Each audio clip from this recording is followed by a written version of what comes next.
Good day, folks. Everything new under the sun. I love reading the news of the day. We're looking at RT.com, Russia Today, Russia propaganda, if you will. But the thoughts expressed here are exactly what I see as it relates to the Canadian government. I'm a Canadian, and this reflects exactly, again, what I see happening in the world. So it rings absolutely true to me. I think it's an accurate portrayal of the world. I'm biased, of course, based on the information that I get, and I'm basing this off Canadian mainstream media news information about the decline of the West, what's happening with our political leaders, etc. So interesting that Russia is seeing this, and it says 2025, a year of uncertainty ahead as the old world order crumbles. In a second here, we're going to go through kind of the main prophecies of end times, of eschatology, the main threads that as you follow through scriptures, Old Testament and New, you see a steady progression and really things that we can kind of check off as has happened in the past and things that we know are coming in the future. And indeed, we see the setting of the stage. And in fact, we're down to the last few items being to be fulfilled in eschatology and end time Bible prophecy. Let's read what this the person who wrote this thinks about the global world order and the crumbling of the political establishments. And I think it's interesting because, again, we're going to see chaos in the last days before the Antichrist reigns. That's the only way he's going to get in and reign is through chaos, because he's going to promise peace. He's going to promise a new world economic order and maybe money in our pockets. He's going to feed us. He's going to stop war. And if he creates a peace covenant, the 7-year period peace covenant, as we understand from Bible prophecy, that must also mean that the world is not at peace at the time he comes to power, because he wouldn't have came to power, if it wasn't for this, and we wouldn't have accepted it. We wouldn't have given up our sovereign dollars, our sovereign Canadian dollar, greenback. We wouldn't have given up our sovereign nations and our borders if we weren't in basically Depression 2.0, World War III, economic collapse, and a plethora potentially of other things, maybe even a pandemic thrown in there. And you look at the Four Horsemen of the Apocalypse, and that certainly looks like what they're bringing. And many suggest that while they are likely in chronological order, they likely also overlap each other in terms of all the things that they are bringing, which includes starvation, and people just killing others, and World War III, economic collapse, and pestilences upon mankind. So let's take a look at this. The year 2024 has ended, marking a watershed moment in global politics. Half the world's population cast their votes over 12 tumultuous months against a backdrop of unprecedented events in Europe and Middle East. Does that sound like a Bible prophecy teacher wrote this? To me, it does. It's interesting. For better or for worse, last year redrew the political map. What is the Antichrist going to come? He's going to come at a time of political chaos. Are we seeing political chaos right now? We do, because there's major established governments effectively crumbling right now. And by the way, Justin Trudeau just resigned, or at least said he's going to resign once a new leadership race has completed for the Liberal Party in Canada. That means that Canada is in chaos. We don't have a majority agreed government by any stretch right now. So who is governing Canada right now? Now, of course, Trudeau will until they get a new leader, but there is some sort of chaos, and they're going to prorogue government, which means they're not going to sit in the House of Commons until sometime in March, when the Liberals have a new leader for the party. And that means that nothing can get done in terms of business. It's a time of upheaval and potential chaos.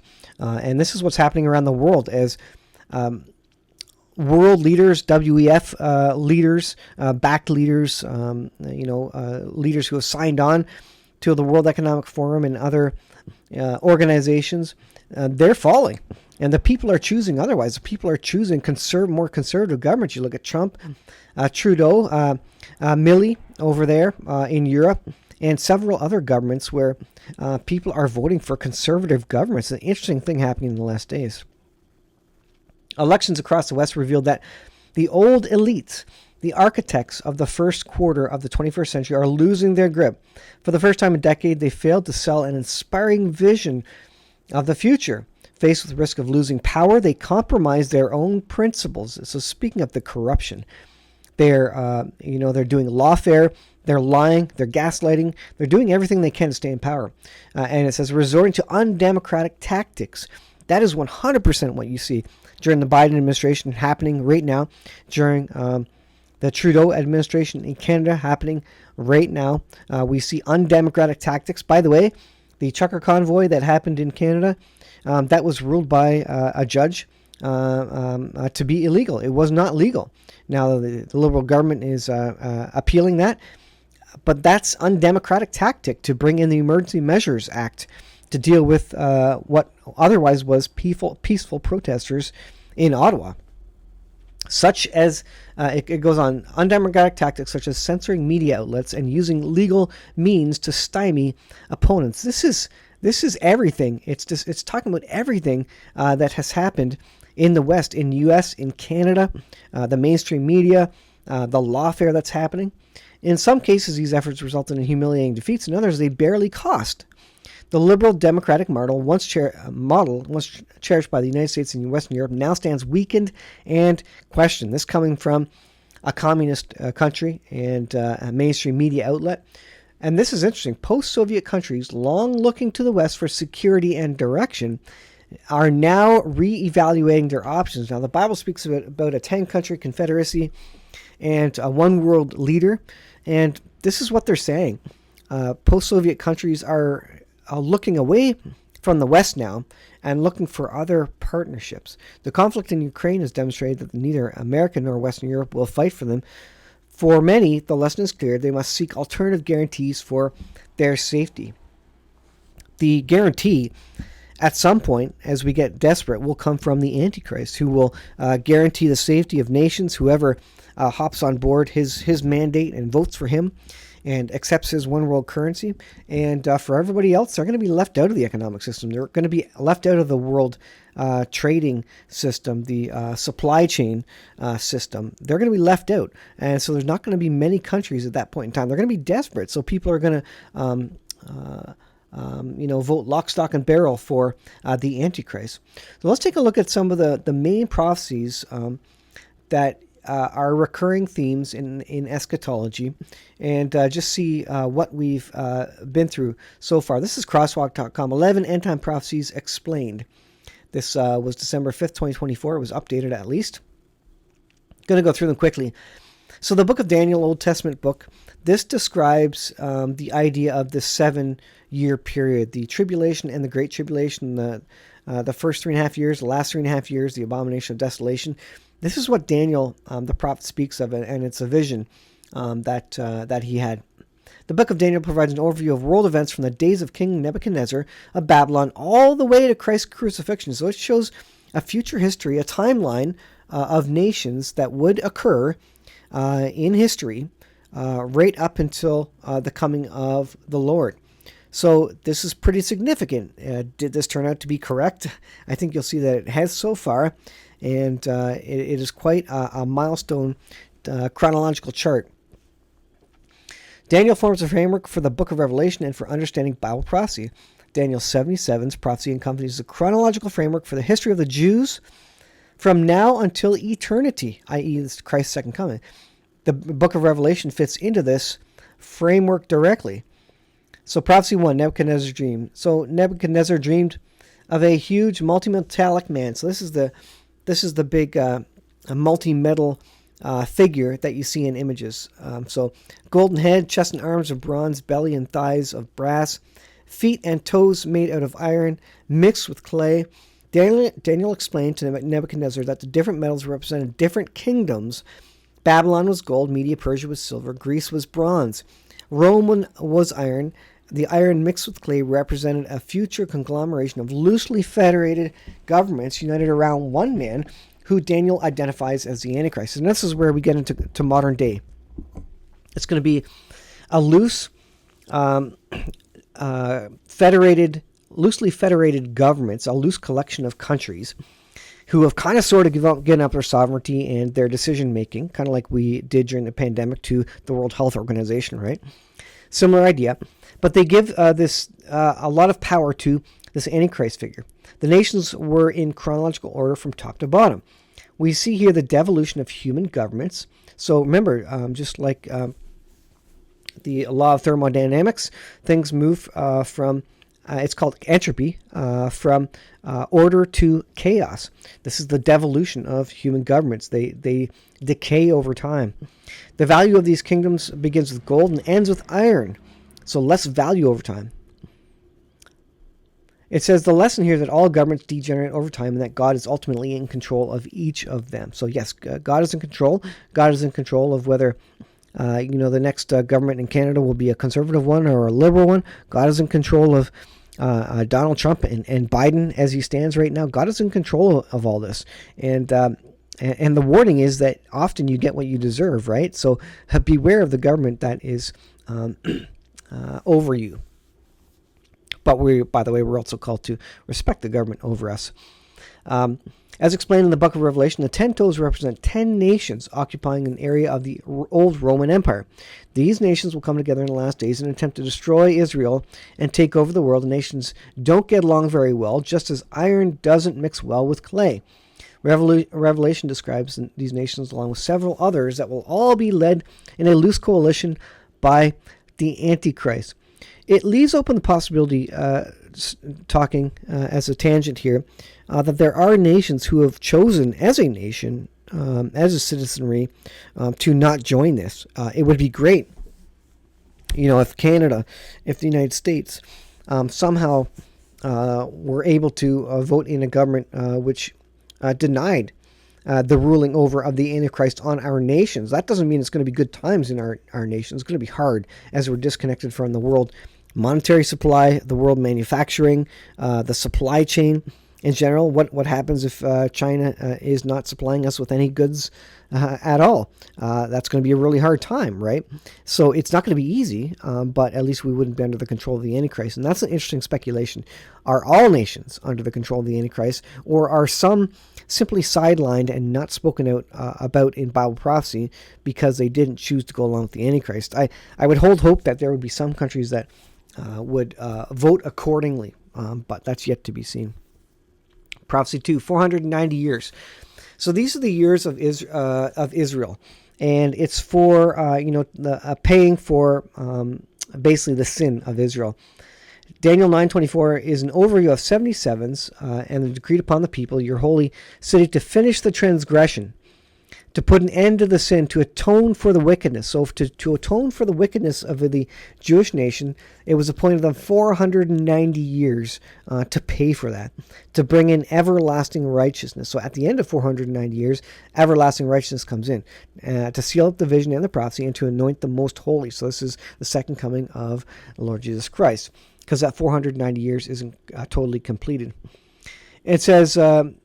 Daniel 9:25-27 says, no one understands this. From the time the word goes out to restore and rebuild Jerusalem until the anointed one, the ruler, comes, there will be 7 sevens and 62 sevens. It will be rebuilt with the streets and a trench, but in times of trouble, after the 62 sevens, the anointed one will be put to death and will have nothing. So that has occurred. That is in the past. That is Jesus Christ.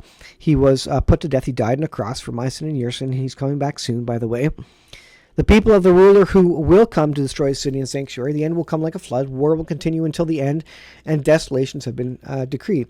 He will confirm a covenant with many for 7 years. This is where the idea of the 7-year peace treaty, the Antichrist.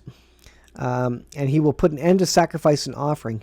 That means that suggests that the third temple has been rebuilt and the Jews started sacrificing again. And then this Antichrist figure comes in after he said you could rebuild your temple and says, no, stop the sacrifices and the offering. And at the temple he will set up an abomination of desolation that causes desolation until the end that is decreed is poured out upon him. I think the abomination that causes desolation is the wrath of God falling upon him for desecrating the third temple, basically. It says this passage looks 560 years into the future to predict the very day when Jesus Christ entered Jerusalem on Palm Sunday. So it's a very accurate prophecy, right down to the day. So Daniel 9:24, there's three facts regarding God's plans for Israel. They've got 490 years. It's a heptad, referring to years. That this is only for Israel. So this isn't for the Gentiles or the Christians. This is for your people in your holy city, i.e. Jerusalem, so the Jewish people. And this program will continue until Christ establishes his messianic kingdom. So when he comes, the second coming, he sets up the millennial reign of Christ. And then it gets into it. Gabriel shared 6 characteristics of the messianic kingdom of Christ, 1,000-year reign on earth, to finish transgression of Israel, to put an end to sin, the national sin of Israel will end, to atone for wickedness, it'll be done, to bring in everlasting righteousness, that's the millennial reign of Christ, to seal up the vision of the prophecy, and to anoint the most holy. So that 490 years isn't quite complete. Prophecy 3 is the birth of the Messiah, Jesus Christ, that happened about 2,000 years ago. Remember, the Gregorian is based off the birth of Jesus, but the Gregorian started, most scholars, pretty much all scholars, believe that Jesus Christ actually was born a couple years prior to the start of the actual Gregorian, the first year of the Gregorian calendar. And that's why we come up with 2028 to 2030. When did Jesus die? Probably about 2028, 2030. And then that kicks off the last 2,000 years of man, because that's a milestone event. That's a change in time when we're now not under the law, but we're saved through Jesus Christ. Prophecy 4 is the death of Jesus Christ. Messiah will be cut off and have nothing, so that's completed. Jerusalem destroyed, Antichrist, and the church gap. So this church gap is the last 2,000 years, while Israel had not been a nation up until 1948, where they are a nation now. It says the ruler who is to come is the Antichrist, and he's the little horn of Daniel 7:8 and the beast of Revelation chapter 13. And then the Antichrist rules. Now this is what's coming next, effectively. The Antichrist is going to come onto the picture at a time of worldwide chaos, and many nations are going to combine. We're going to see 10 nations come together, the revived Roman Empire in Europe. And again, it suggests that maybe other nations aren't participating. You look at Ezekiel 38 and 39, and it talks about the young lions of Tarshish who are, when the nations from the north invade Israel, they're saying, have you come to take a spoil, goods and cattle? But they're not coming to support Israel physically, which means they can't, they politically won't, or they can't because they have no money, maybe at a time of economic collapse and Depression 2.0. So the Antichrist rules. The Jews then will accept a peace treaty with the Antichrist. They will think the Antichrist is their Messiah because he allows them to rebuild the third temple. But they will accept the peace treaty because they're fearful of the threat of the king of the north. And this says here, when the Bible student sees Israel align with the west and not the north or south, he or she is not surprised. This is simply a sign of the times. The teams are lining up. We may one day witness the Antichrist taking control of a 10-nation confederacy in Europe by subduing 3 nations, it says. Incidentally, the Jews will mistake the Antichrist for the coming Messiah. This sets up the abomination of desolation. They will think he's Messiah until the abomination of desolation.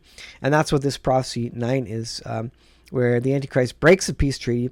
He sits on the throne in the third temple. He forbids sacrifices. And then the abomination of desolation happens. And again, I think this is the final red line, which is then brings in the Great Tribulation, which I think is the wrath of God, and then the second coming of Jesus Christ, as prophecy 11. So I think that's a quick look at kind of the major prophecies that we see coming down the pipe. And what's the next thing? Major war, economic collapse, and the world in such a desperate space and state that they accept a world leader, an Antichrist figure, even though they're electing all these conservative governments. In fact, just by electing these conservative governments, most of these conservative governments want to decrease the debt, want to pay down the debt, and that means hard times for everybody.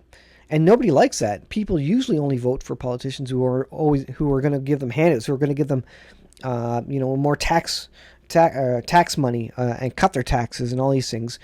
But conservative governments come in and everybody has to take a haircut. No one likes that generally, unless they have to. And so all these countries who have chosen these conservative leaders are going to be in hard economic times because of the restructuring, because of the dealing with the debt that these governments have to deal with, and the destruction that the liberal governments have left them in. And that means, by the time these conservative governments have run their course, people will be looking for another world government who will give them lots of handouts, lots of money, support them with money from who knows where, increase the debt, right? And that's why they're going to implement this mark of the beast, this new monetary system where they can print money like crazy, set interest rates to negative values, and explode the debt once more for a time period. And it will work for a time period, and it will gain the Antichrist many votes in Europe because they're in such trouble.